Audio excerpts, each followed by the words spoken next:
All right. Well, John Harris, we've worked hard to get to this moment right here, but I am so grateful to have you on the show and so grateful to be having this conversation today. Well, Aaron, it is a pleasure, and really, I appreciate you even being interested in talking with me. So it's a pleasure to be here, and I'm honored to be a guest.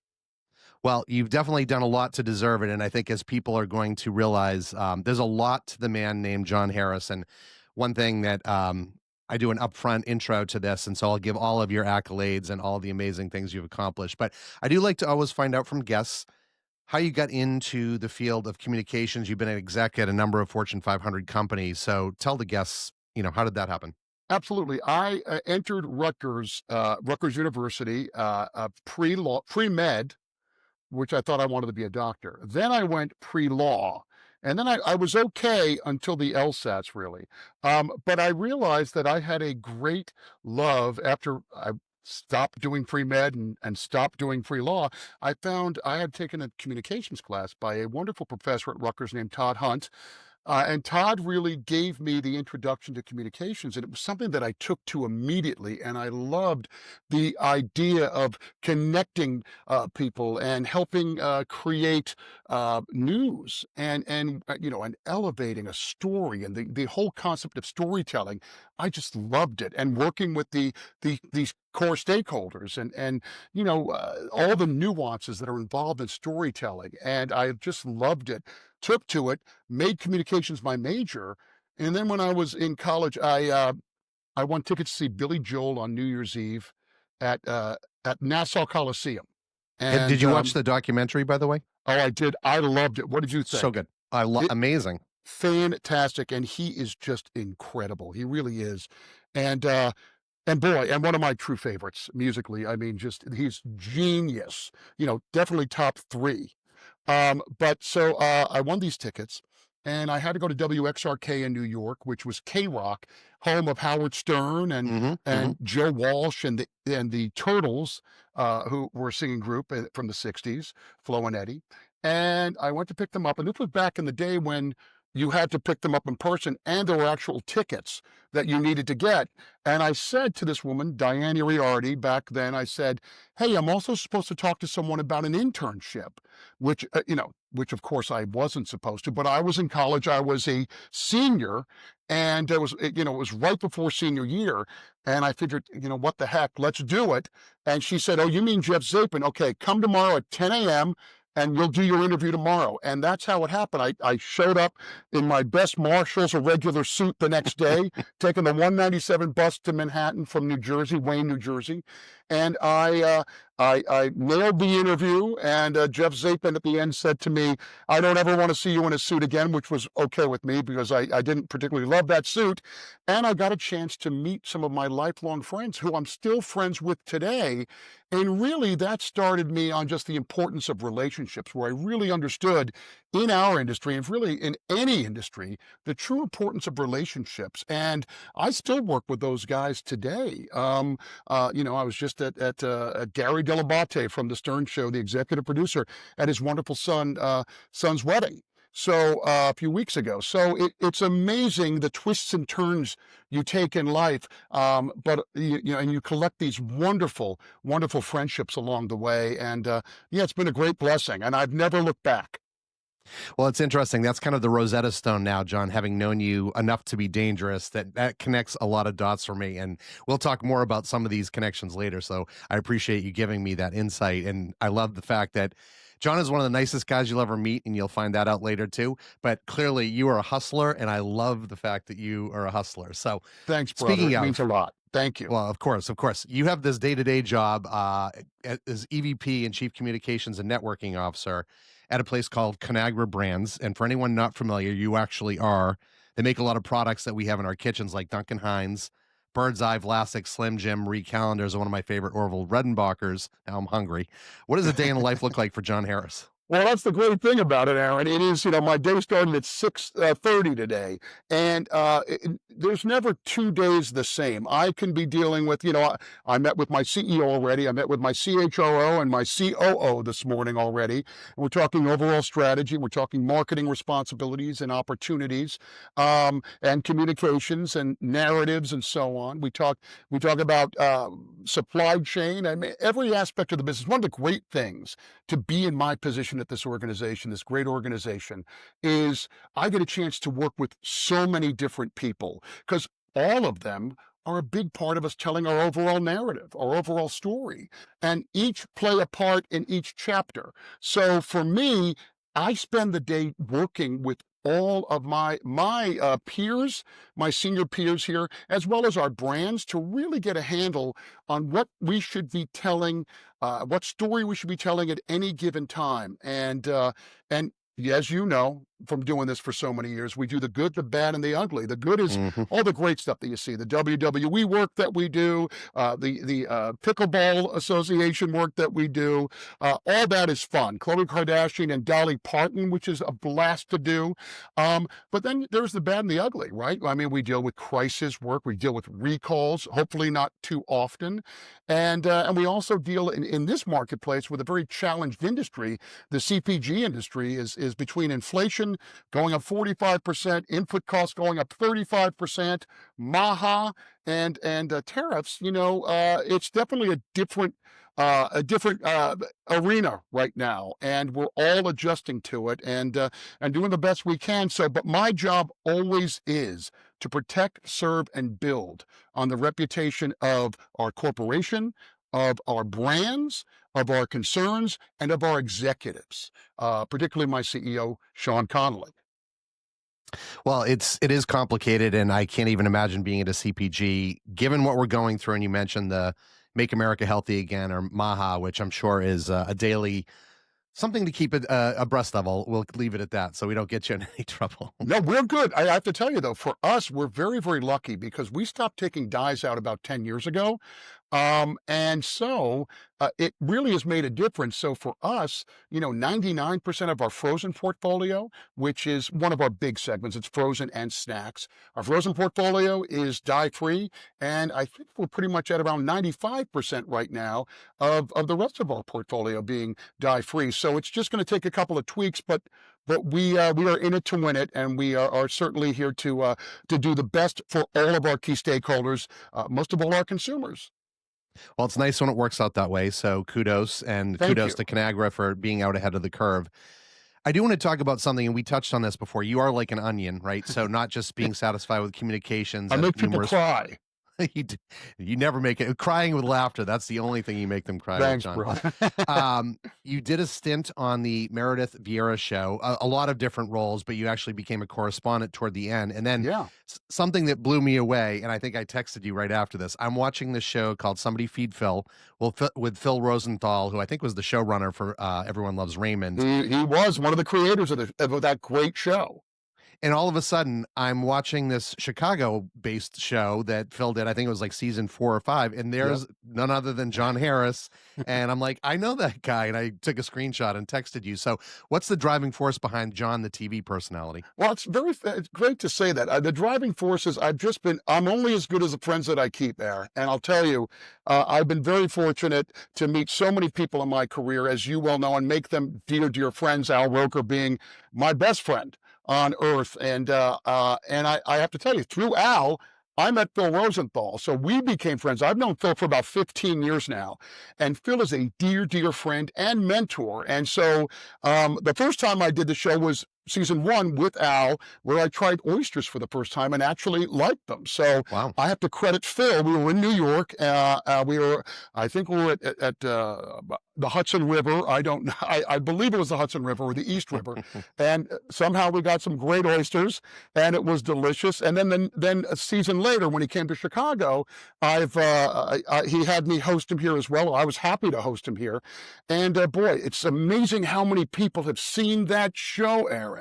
And the whole thing about meeting people is just, I have always treated people the way that I wish to be treated, no matter whether it was, the maintenance person or whether it was the celebrity or host of a TV show. everybody gets treated the same because I never forget where I came from. To me, I'm still that young kid in Wayne, New Jersey, whose father unfortunately couldn't hold a job. My dad unfortunately had mental illness that prevented him from regularly holding a job. And so I remember what it was like for him to lose jobs. And of course, the repo man taking Hmm. our cars in the middle of the night and telling us not to answer the phone because it was creditors. And I remember all that so vividly.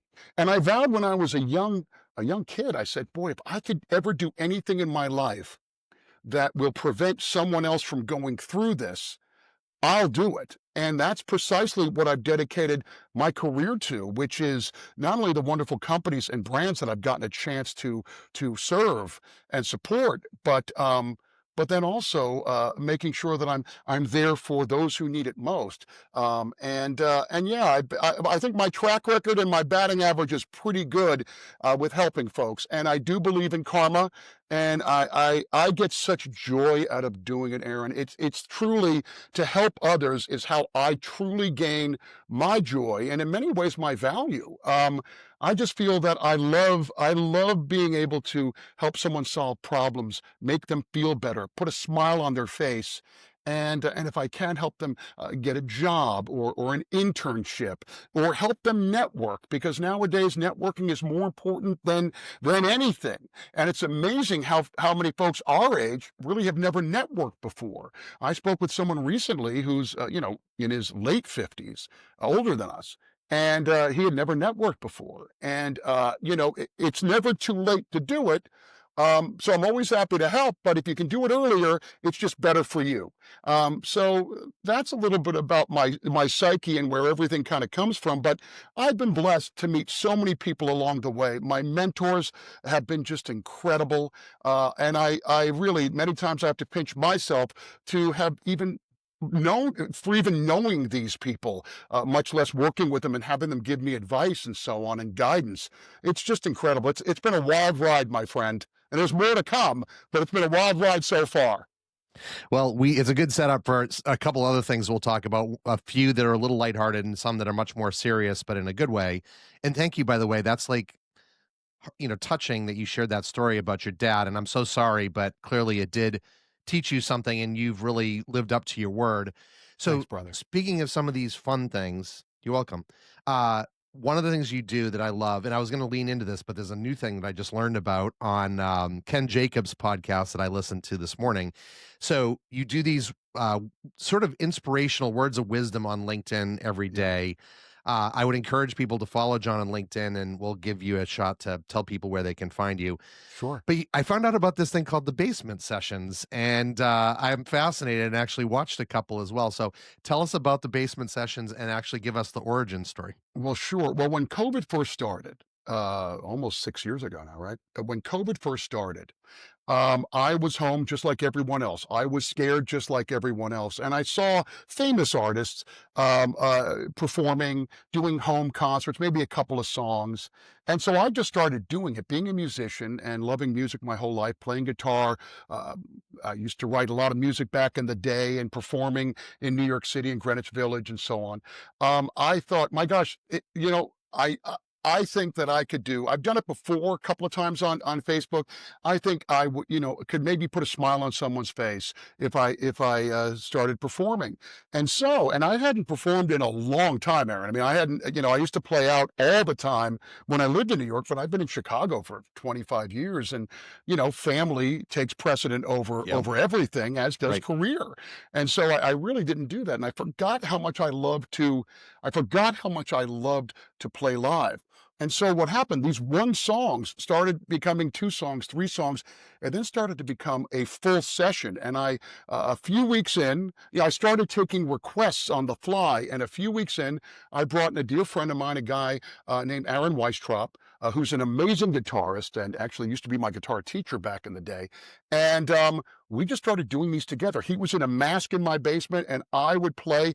Back in the day, the sessions were 2.5 hours, because everyone was home, and it was so great. We got sponsors. We had people who, we have, oh gosh, Power Plate USA, who provides us with Theraguns or their version of Theraguns, the Pulse, if you will, Pulse Plus. We had Chicago Steak Guy, who we would send steaks to folks. We did a lot of cool. We have Virginia Man Group, who would give Starbucks gift cards and Amazon gift cards. So it was kind of cool, and we were becoming this great little community. And so I kept doing it. And so for I'll say about 4 years, I did it every week. Every single week, without fail. It was Friday afternoons, 4 o'clock in Chicago, 5 o'clock on the East Coast. And I would just sit back and take requests, and we would have a blast. And it was really cathartic for me because, we were all dealing with this, being at home and being scared and not knowing about vaccines and worried about vaccines and worrying about teaching our children, becoming teachers. And uh, I always wanted to create this little place where everyone could go once a week, decompress, not worry about anything, have a good time, sing and dance, and people dance in their kitchens and sing along. And so the basement session started. I've slowed them down a bit. I probably do them maybe once or twice a month nowadays. I don't do them nearly as much as I like to, but just schedules are what they are. But we did dedicate each and every session to our critical workers, or the frontline workers, Frontline workers, who yeah. all kept us healthy. That includes obviously everyone from your doctors and nurses and medics to your teachers and your garbage people, sanitation people, I should say.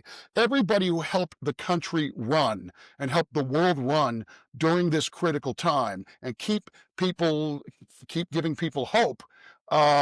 I kept dedicating it to them, and I still probably dedicate it to them as well. But I just love doing it, and I would love it if anybody watching right now join. Please feel free to make requests. We'd love to have you. We do them typically, like I said before, about 5 o'clock Eastern Time, 4 o'clock Central Time, on Instagram and Facebook for me. I don't do it on LinkedIn because, of course, LinkedIn's more professional.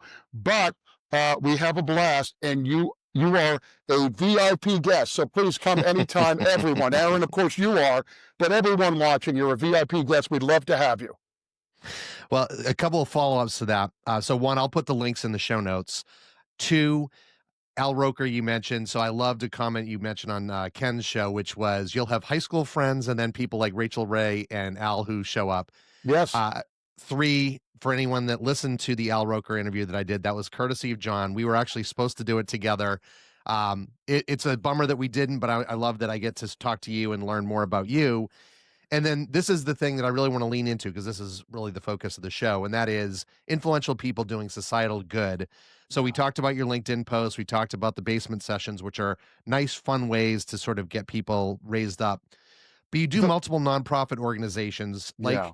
Grammy Museum, Make-A-Wish Foundation, Alzheimer's Association. We'll also talk in a second about Conagra. Sure. That's a lot of charity work to juggle. How do you find the time, and I think we know some of your inspiration now, so we've already stolen our thunder, but talk a little bit about that. Well, I make the time, and thank you for bringing up. So years ago, I'll tell you, 17 years ago, I started putting out inspirational sayings, as much for myself as others. It was hashtag harassment, HARRISMINT, because the words of wisdom were hopefully mint and people could use them. I needed them as much as everyone, and that's why I keep doing it. A dear friend of mine who's no longer with us said to me, I don't know why you're doing this, because you're going to stop doing it in a week. So it's kind of, for naught. Why you're doing this? And I said, I'm going to keep doing it. And I have done it every day for the most part for the last 17 years, Aaron. And it's amazing to hear from folks. What I love, it's just a way to start out on the right foot every day. I know a lot of families share it in their tech circles, and a lot of folks print them out. And I get them from all different sources. I get them from, I make up some myself, right? I create some myself. I get them from folks who send them to me. And of course, I get them from the internet too. What inspires me, I like to share with others. I will say we're very lucky because Al Roker, his wife, Deborah Roberts, Henry Winkler, are all big fans of the harassment, as is Rachel Ray and others, and I love it. I'll keep doing it as long as I can. So now jumping to charity work, I think it is so important. And you mentioned it before, knowing my background, but it's really important to give back. And I'll tell you, I have been very blessed in my life. I have three healthy children. I have a wonderful wife, who I've been married to almost 30 years. I guess it'll be 30 years next year. I know it's going to be 30 years next year. We're going to Paris.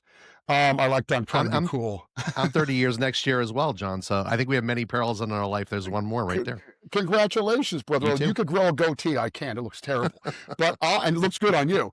Thank you. But so I really get involved, and I have one of the great things is I have the inability to say no. Also, so Al often refers to himself as my no coach, because I do say yes because I immediately feel for someone, and music saved my life when I was young. So the Grammy Museum.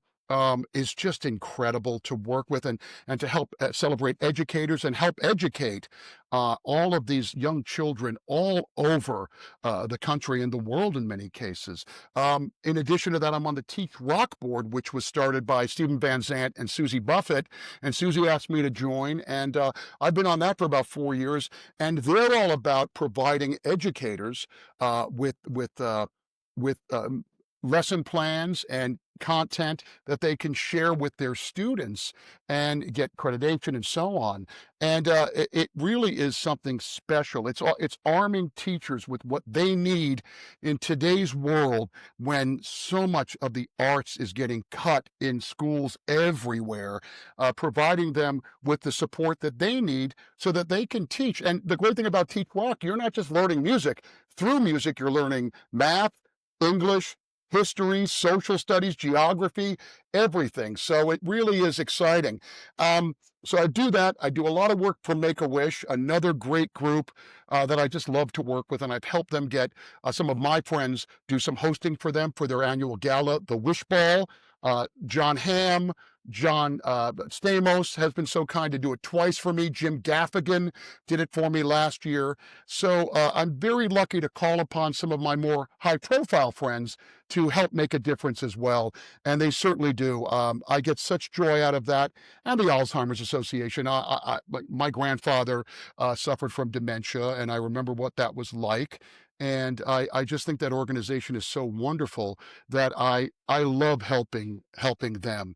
It really does make a difference, and I do believe it's very, very important because the research and what is going on to really help combat Alzheimer's through medication and so many other ways is so critical today that I just love to help them in any way. And if it means fundraising and helping them do that, so be it. I'm happy to do anything. I'm of service, if you will.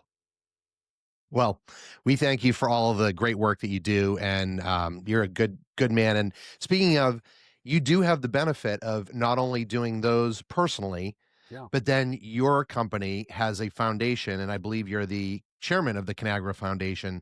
Tell us a little bit more about this important philanthropic organization. Sure. Well, the Conagra Foundation is actually has been in existence for decades. Conagra is a 100 now and eight. I think we're probably about a 108, 109-year-old brand right now. Originally based in Omaha. Now Omaha is our biggest employed market. Our headquarters are in Chicago, but Omaha is of equal stature, if you will. Um, and I'm going out there tomorrow, as a matter of fact, and I love visiting there as often as I can. But we do quite a bit, because we realize that you're going to do well as a business if you do good. It's the old saying, and it's so Mhm. true, Aaron. It's important to give back. We are so lucky. We are so blessed. And in the name of food insecurity, Conagra Brands Foundation really was born and continues to grow as this wonderful concern. Really providing grants to those who need it most, working with Feeding America and other companies throughout North America as well as Mexico to provide them with what they need to live. From a food standpoint, we're looking to nourish as many people as we can here. And I've been blessed to work on this for the last 10 years. I've been at Conagra for 10 years now, as of August 10th, about 2 weeks ago. And Congrats. thank you very much. I love doing it, to work with these local pantries, to volunteer at these local pantries all over the country, and to see the impact that our employees have, and the impact that giving back has on our employees is just incredible. And I just love it. My CEO, our senior leadership team, and I go to Omaha once a year, and we do a wonderful volunteer day there. And then I'll do it throughout the year as will they, at other local pantries. But it really does make a difference. And it is so wonderful to work with such a great team. Robert Rizzo on my team really heads up the foundation. I've known Robert for the last 20 some odd years because I knew him at Sara Lee when I worked there years ago. And he's the best in the business. And it's something very, very special. And it really just reminds us truly that we're all in this together, as we said earlier. And there's nothing I like more, as I said earlier, than helping others. Well, this is a great way to help others through the Conagra Brands Foundation. Well, amazing. And again, I'll put all the links in the show notes so people can find it for the sake of brevity. Um, Speaking of brevity, I know we're running out of runway. I'm going to do some rapid fire questions. So, Please. we've got about 2 minutes left here. You answer as, fast or slow as you want. But the first one that I've really enjoyed playing with is, what's the dirtiest sounding word that isn't actually dirty? Masticate, which is it being in the food business, chew your food thoughtfully and thoroughly. So masticate, to me, that sounds dirty. I don't know why. I've had a couple of doctors that have had a similar one, so it's a fan favorite, and I love it. We've already talked about a lot of famous people that you've had a chance to meet in your life. Who has impressed you the most? Wow. Well, it's famous and non-famous people, but from a famous standpoint, because that's what you've asked, Bruce Springsteen had the pleasure. Al and I had the Wow. pleasure to hang out with Bruce Springsteen in Rome at 4:30 in the morning at the Hotel de Russi. It was fantastic.